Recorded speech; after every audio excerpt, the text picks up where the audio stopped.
Good morning, students. Now, students, this is the video for class 9th, subject biology, code number 086. And students, now today I will start explaining you about the July month course and then we will start furthermore, okay? So, July month course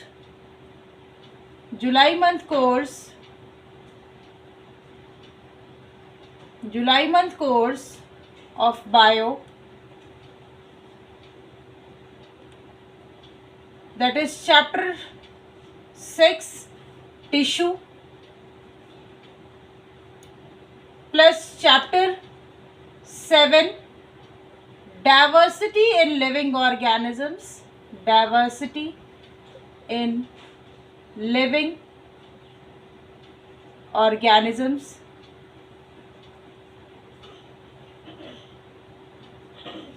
This chapter we will study half chapter and chapter 6 we will study full chapter, right? So this is your July month course in biology. Now students, let's start with this chapter 6, that is tissue, right? Chapter 6, that is tissue.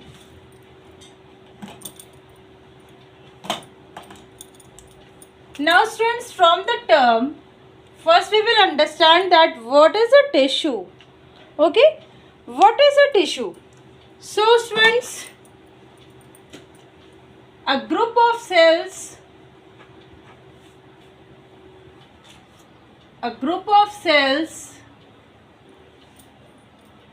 that are similar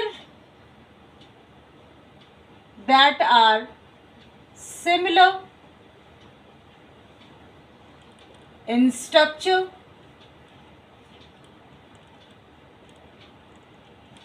a group of cells that are similar in structure work together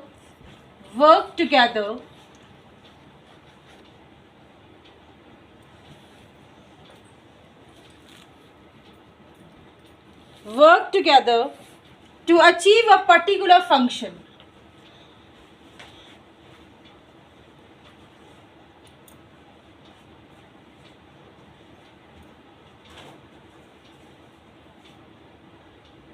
To achieve a particular function. For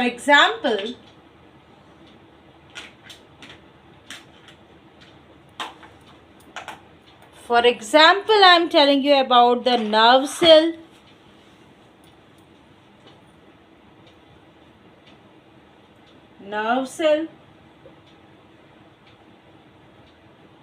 Blood, we will study about the blood, then phloem and the muscles, right? The group of cells which are similar in structure work together to achieve a particular function, that is known as the tissue. Okay, now students there are tissue can be divided or bifurcated into plant tissue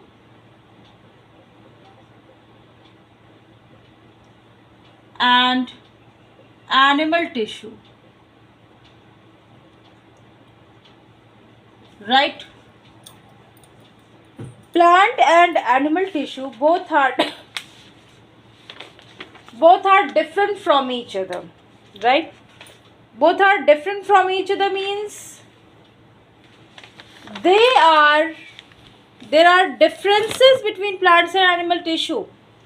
These two are different, like plant tissue cannot move from one place to another, and in animal tissue they can move in search of food, shelter, right?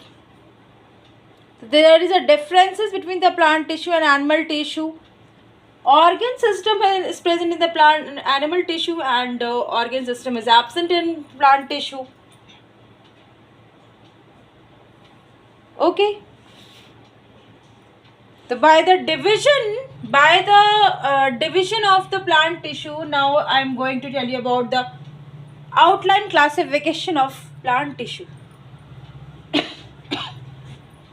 Outline classification of plant tissue.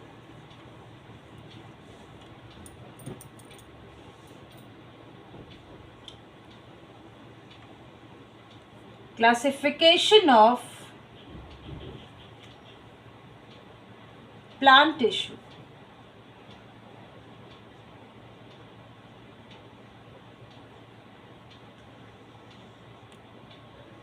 So plant tissue strands can be classified into two categories, right?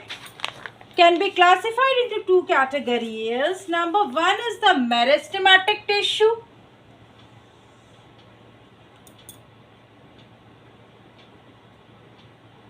Meristematic tissue.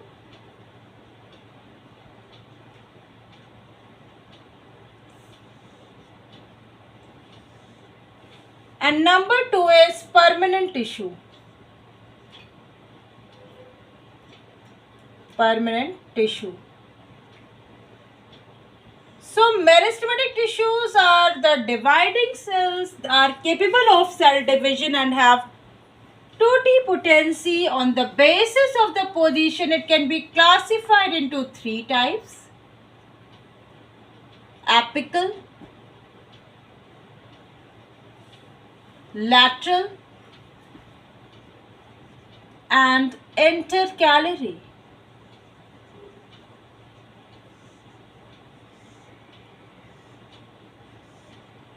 Right? Now apical present on the tips of root and stem.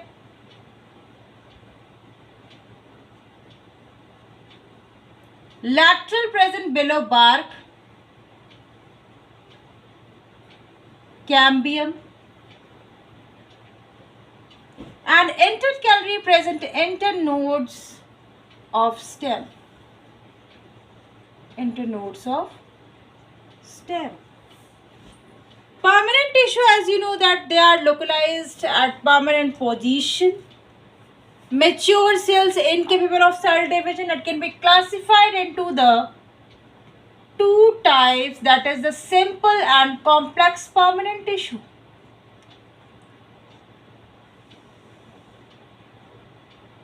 Complex permanent tissue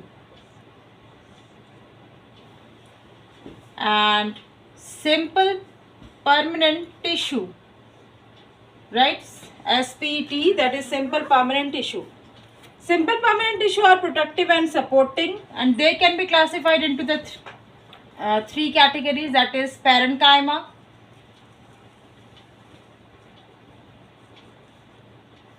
collenchyma, and sclerenchyma. Right?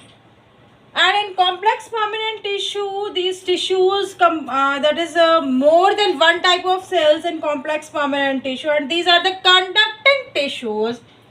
Here we will study about xylem and the phloem. Right? In xylem, they having a four components, that is xylem vessels, tracheids, xylem parenchyma, and the xylem fibers. Okay. And in phloem, we will study about the four components, that is sieve tubes, companion cells, phloem parenchyma, and the phloem fibers. Okay. So this is the outline classification of plant tissue. In next video, we will discuss about the meristematic tissue and the categories of meristematic tissue. Okay students, thank you so much to all of you.